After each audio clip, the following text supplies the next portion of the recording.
Hello, incredible soul, and welcome to the Embodied Woman podcast. I am your host, Anna Fink, the Wellness Architect, and I am back for another episode on sharing more of the powerful truths that will inspire you to heal and reclaim your health.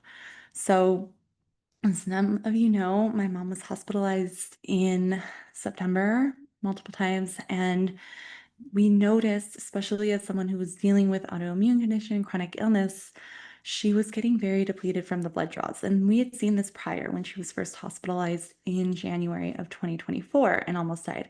She had been dealing with autoimmune for over 8 years, had been diagnosed with these misleading diagnoses, and just finding the answers was such a journey and a seeking quest. And so when she was in the hospital the first time in January of 2024, they were overdrawing her blood. And we were already aware of this going on and how this impacts people, especially those with chronic illness and autoimmune conditions, because so much of the immune system resides in the blood.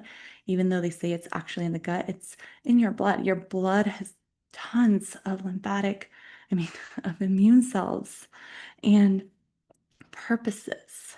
So you have to realize the power of your body to heal. And when we're draining the body of its reserves, its blood, its immune system, it's going to be weakened. And so we saw this depletion firsthand, and they were taking blood way too often, way too much.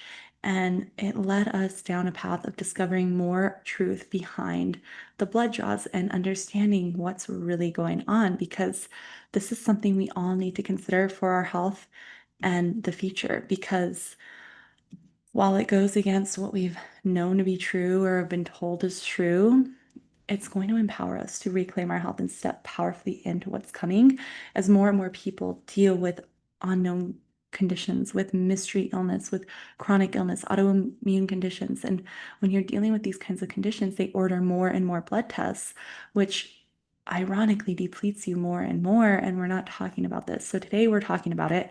And these aren't always comfortable truths, but what I've known to be true is that the truth sets us free and it empowers us to take action in the direction of our dreams and what we're here to create. So, for a little context, it's important to know that your immune system resides in the blood. It's a majority of your immune system, rather. Not the entire immune system, but a majority of your immune system is in your blood. It's your body's primary, like your body's defense, right? You have the primary immune defense with like your nails and your hair and the nose and all these different primary immune defenses. But then within the body, you have all these immune cells that are designed to fight pathogens, to address these invaders or foreign bodies. And they have the white blood cells, antibodies, all these different nutrients that protect against pathogens, bacteria, viruses, fungi, toxins, etc.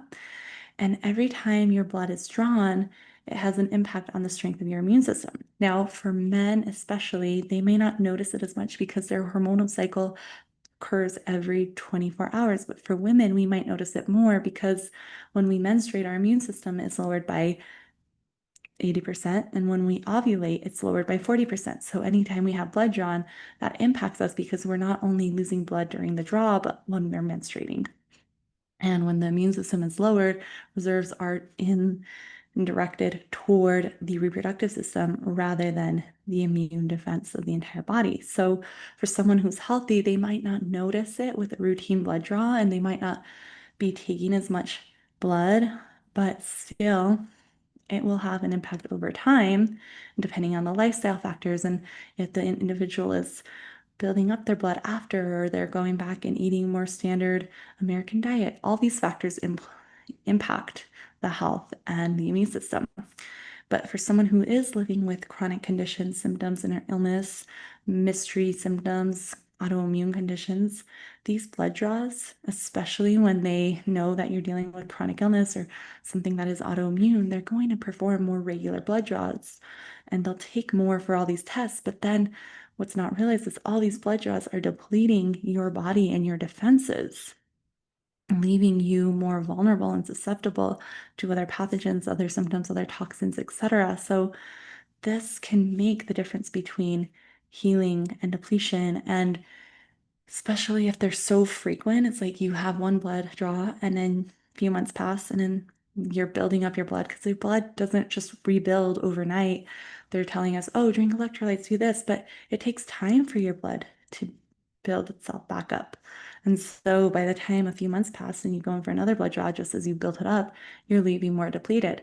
The irony is that we're going to these blood draws to get answers to help bolster our bodies, but then the very blood draw is depleting our bodies. So it's important to know that they actually don't need that much blood to do a test, to identify something. And so it's so important for you to know, to advocate for yourself, for your loved ones, that they don't need to draw as much blood. And so a blood draw can actually make a difference between recovery and decline. And when the body is already fighting to heal and it doesn't have a lot of reserves, losing more blood means losing the immune resources. And most cases, they're drawing way too much, too many vials. You don't need the whole vial. You can do a quarter vial, half a vial. So something we started doing a year and a half ago was asking for less blood to be drawn. Now, a lot of people were like, well, no, we need to do these every hour, like every few hours, and we need to do more blood work and we gotta get more testing done. And it's like, no, it was way too frequent and way too much. And so the other irony that we want to highlight here is that often the blood work doesn't reveal what we feel. We don't feel good. We feel fatigued. We know something's wrong. We know our body best, but then the experts in the test results are saying that we're fine. Everything comes back normal. But when normal test results don't match how you feel, it can be very confusing and it can make you question yourself and begin to feel like there's nothing wrong with me. It's just in my head. And we've been told, oh, it's in your head. You're fine. There's been a lot of gaslighting in that medical system, right? And so you have to realize that this is not the truth, that you are not meant to feel confused, invalidated, and disconnected from your body. You know your body best, and there's a reason behind this. And some of these tests don't actually detect the truth behind what you're experiencing. So the pathogens likely behind your conditions and symptoms are not always revealed. And so this is one of the most painful forms of gaslighting in modern medicine because most of the chronic illness and neurological illnesses and symptoms don't show up in the blood work. They're not detectable through standard blood work. And yet, the more unwell someone is, the more they're dealing with chronic conditions, illness, autoimmune, the more they're sent for blood work and testing. And then the blood work becomes too frequent and the blood draws are too much, too frequent, depleting the body.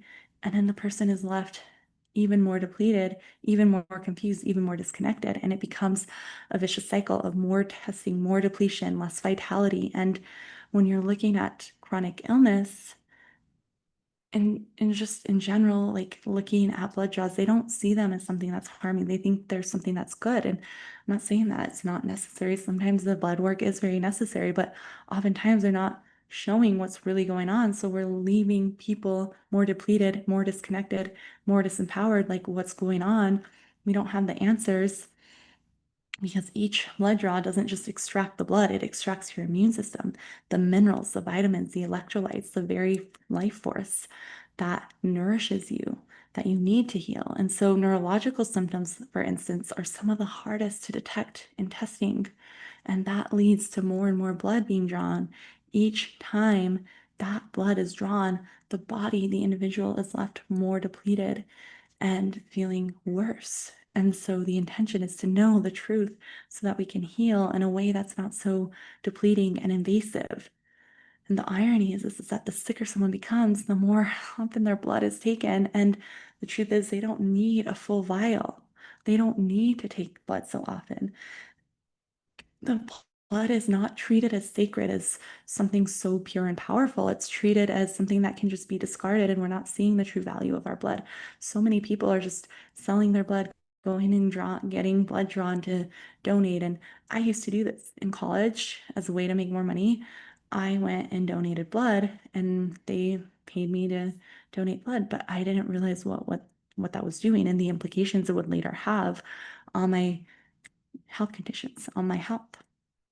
And so there is a hidden cost of these blood draws that are so frequent because while we're told that the blood replenishes and builds quickly, it's not entirely true. It can take weeks, often months, depending on the body, depending on their condition, to rebuild healthy blood. And for those who are already low in minerals or struggling with sluggishness, the process takes even longer. And so by the time the body recovers, it might be time for another blood draw. And then the depletion continues, and this can accelerate aging. It can weaken and compromise the immune system even more. It perpetuates and exacerbates symptoms. It can lead to someone being more susceptible and vulnerable to infection and imbalance. And something that we want to touch on is iatrogenic illness, which, for those of you who aren't aware, it's death caused by an error in the medical system. And it's the third leading cause of death. And I first learned about this over 11 years ago. And I was so shocked by this truth. And I was like, what's going on? Like, the medical system, the healthcare system, the very system that's designed to help us heal or told that will help us heal, is actually the third leading cause of death because of error and unknown implications and reactions and unforeseen circumstances coming up. And so Anthony Williams says that irresponsible blood draws have led to millions of premature deaths, which touches back to iatrogenic illness. So when we're doing this carelessly, we think we're helping, and this is not any fault of the medical practitioners, personnel. This is a defect of the system. And so that is why you, as an advocate, you, as someone on your health journey, needs to become empowered to know what's happening and to not do these so frequently and to advocate for yourself because it's a confronting truth that needs to be spoken. Most blood that is drawn is unnecessary and simply discarded. And then this raises deeper questions like, what are they doing with that blood? Why are they taking so much blood from someone who's already unwell? And why aren't we prioritizing recovery and replenishment afterwards? We need to know the truth. And so if you've ever felt unusually tired or depleted after a blood draw, that's your body speaking to you. That's your body asking for you to support it more, to reconnect to it. And so if you or someone you love is going for a blood draw or you're experiencing chronic illness or some sort of chronic condition, you can advocate for yourself or that loved one and ask that they only draw 1/4 tube to half a tube rather than the full tube, and request that no more than 3 tubes, 3 vials be taken, and then see if you can space it out periodically, because if you have longer intervals between blood tests, that will help your body, you know, rebuild itself. Your voice matters. And it's not just what they say goes, it's what you feel goes. You need to reconnect to your body to know how you feel, and you need to know that your symptoms are not random, they're not normal. You can heal, and it's your body's way of speaking to you. So know that you are on the path, and this is important for you because we're going to see this more and more with chronic illness, with all these symptoms rising exponentially. People are hurting and they want truth, they need truth. So when we're rebuilding our blood and we're supporting ourselves, we want to begin to reconnect.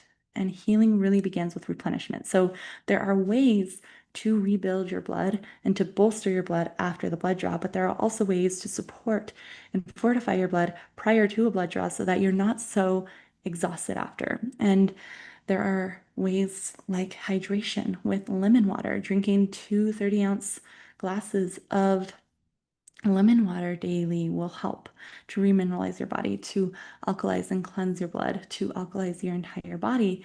Drinking celery juice, 16 to 32 ounces of celery juice daily, will support your adrenals, will build your blood, will remineralize your body. And coconut water, if you have 20 to 40 ounces of pure coconut water daily, this will also revitalize your blood and give you the proper electrolytes and nutrients that you need to heal.